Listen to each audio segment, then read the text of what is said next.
Welcome back to the special holiday edition of our Regulatory Oversight podcast, the 12 Days of Regulatory Insights. This 12-episode series is focused on key highlights and trends from this past year in various areas and designed to keep our listeners informed and engaged during the holiday season. I'm Nick Ramos, a member of our Regulatory Investigation, Strategy Enforcement, and Cannabis Industry practices. Quite a mouthful. Before we get started today, I wanted to remind all of our listeners to visit and subscribe to our blog at regulatoryoversight.com so you can stay up to date on developments and changes in the regulatory landscape. Today, I'm joined by my colleague, Jean Smith-Gonnell, who leads the firm's Cannabis Industry practice, to discuss regulatory updates in the cannabis industry from 2024 and the impacts that the recent election will have on the industry in 2025. Jean, thanks for joining us today. Thank you. So, Jean, I was thinking we would get started by discussing state legalization initiatives in 2024. And as with any discussion of topics in this space, I thought it might be prudent to talk about a recent Pew Research Center to kick off our discussion that had some numbers that were fairly striking to me, at least. So in the U.S., 54% of Americans live in a state where recreational use of marijuana is legal. 74% of Americans live in a state where marijuana is legal for either recreational or medical use. And 79% of Americans live in a county with at least one cannabis dispensary. As we both know, these percentages have grown significantly in the last decade and continue to make the federal prohibition look kind of silly because of this striking percentage of Americans that have access to cannabis in the states where it's legal. But until federal legalization happens, state legalization and reform efforts will be key for the industry. So this past year, and fairly recently actually, several states recently voted on ballot measures to legalize medical or recreational marijuana. I was thinking maybe we could discuss Florida first. Jean, how about you tell us a little bit about what happened in Florida recently?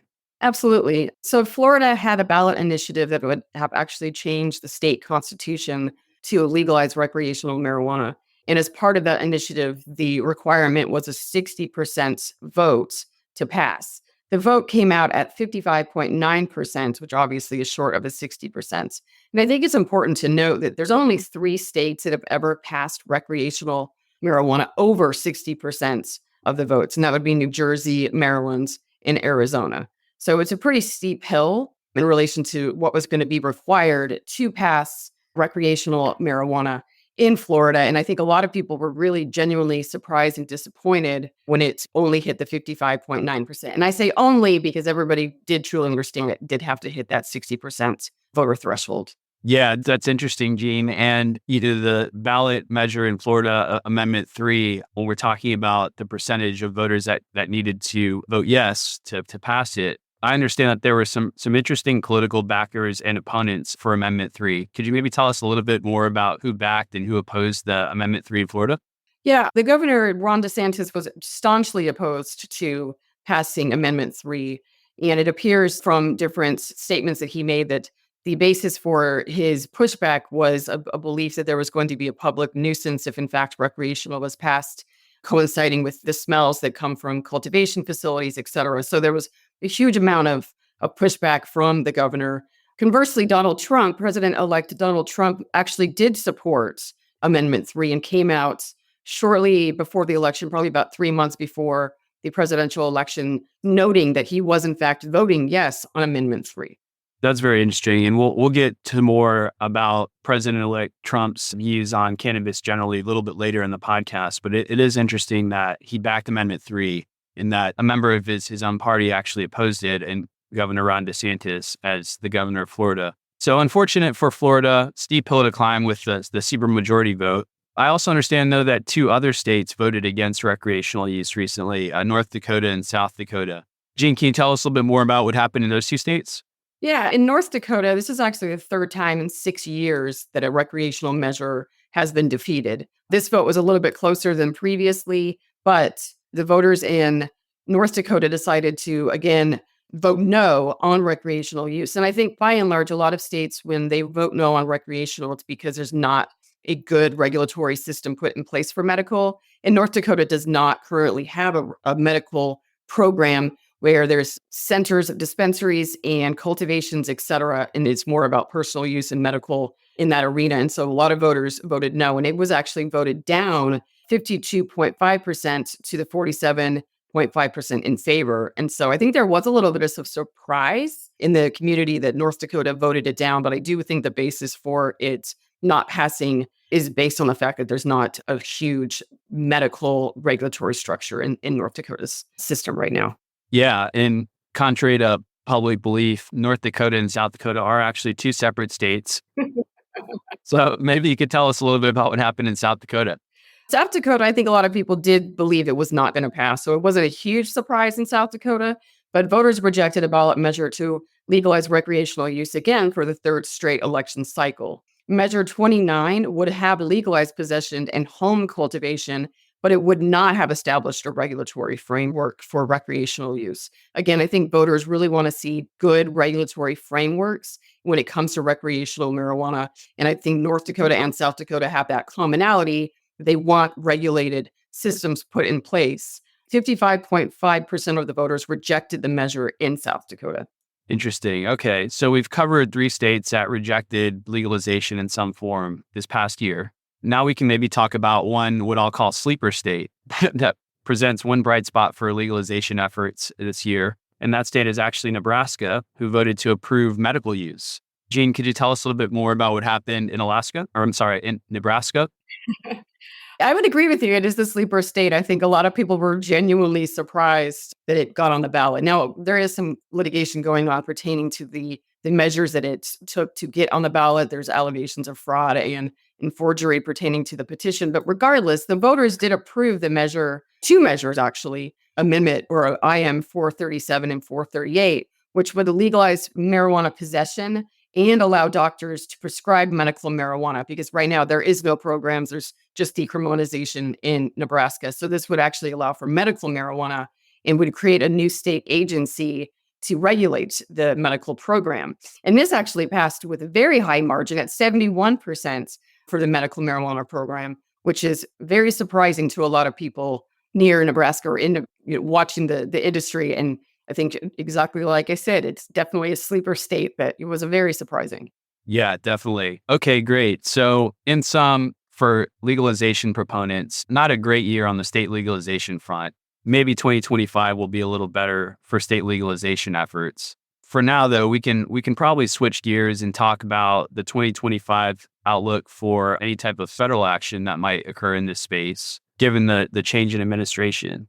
So I'll go back to the Pew Research polls again and pull out a key statistic. 57% of Americans believe that marijuana should be legal for both medical and recreational use. Very interesting statistic. The majority of Americans believe that whether it's state or federal, that they should have access to this product. We also know that President Trump supported legalization in Florida, as we previously discussed. And during his 2016 campaign, and even more recently, he had suggested that legalization should be left to the states.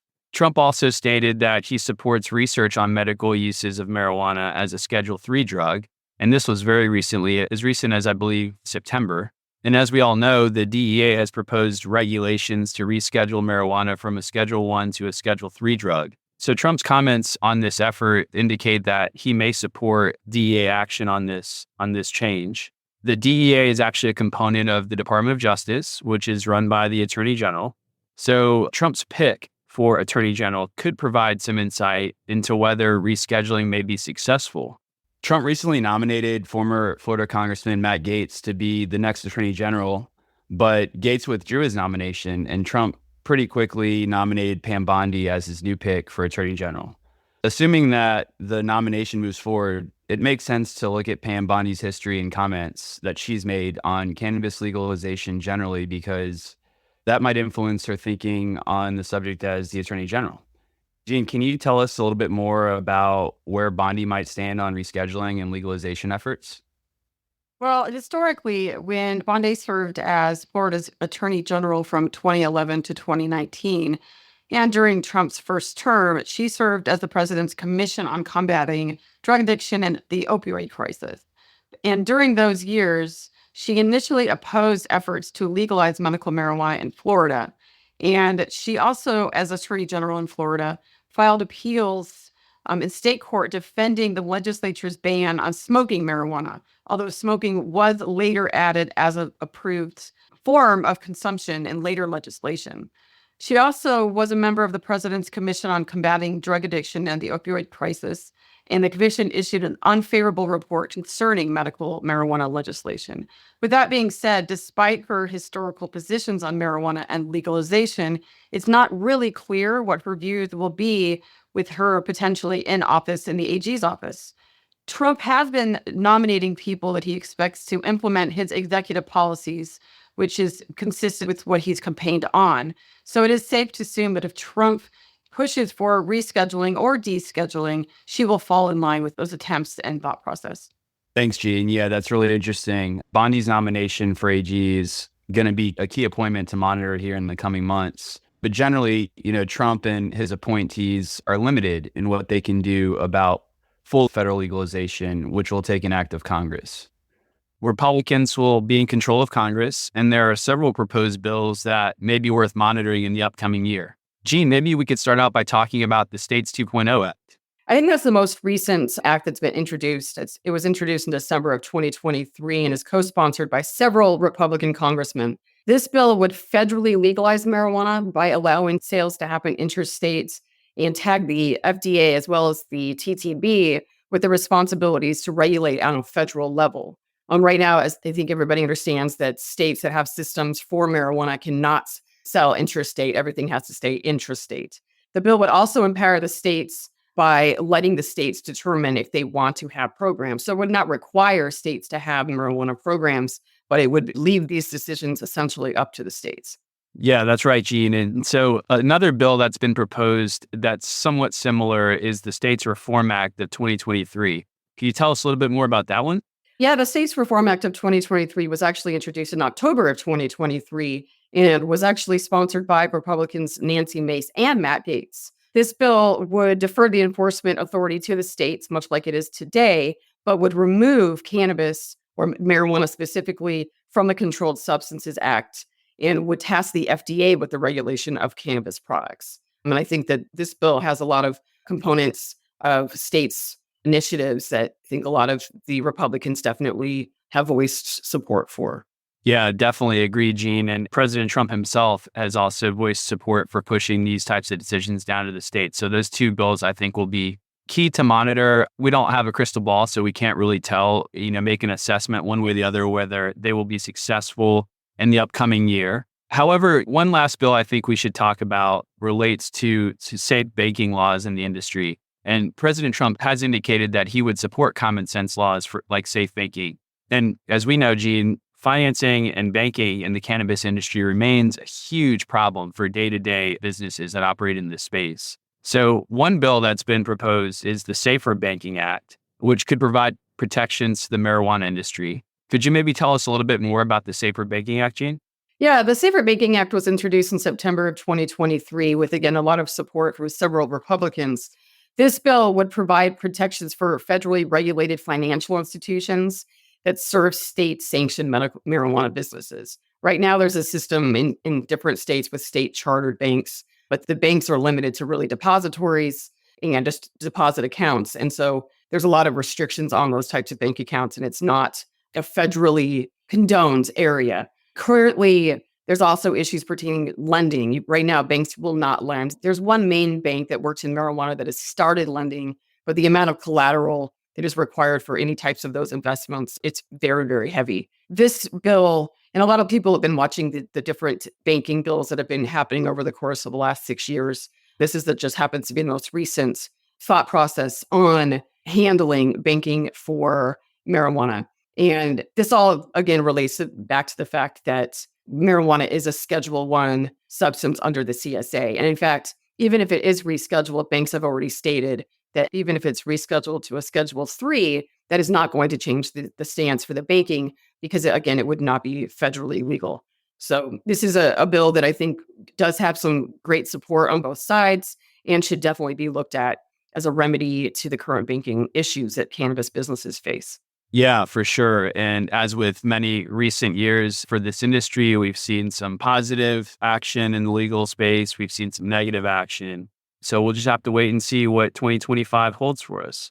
Gene, I wanted to thank you again for joining me today. I know our listeners definitely enjoyed your valuable insights. I also want to thank our audience for tuning into this special holiday series. Tune in next time as we continue our 12 Days of Regulatory Insight series. Please make sure to subscribe to this podcast via Apple Podcasts, Google Play, Stitcher, or whatever platform you use, and we look forward to the next time. Copyright Troutman Pepper Hamilton Sanders, LLP. These recorded materials are designed for educational purposes only. This podcast is not legal advice and does not create an attorney-client relationship. The views and opinions expressed in this podcast are solely those of the individual participants. Troutman Pepper does not make any representations or warranties, express or implied, regarding the contents of this podcast. Information on previous case results does not guarantee a similar future result. Users of this podcast may save and use the podcast only for personal or other non-commercial educational purposes. No other use, including, without limitation, reproduction, retransmission, or editing of this podcast may be made without the prior written permission of Troutman Pepper. If you have any questions, please contact us at troutman.com.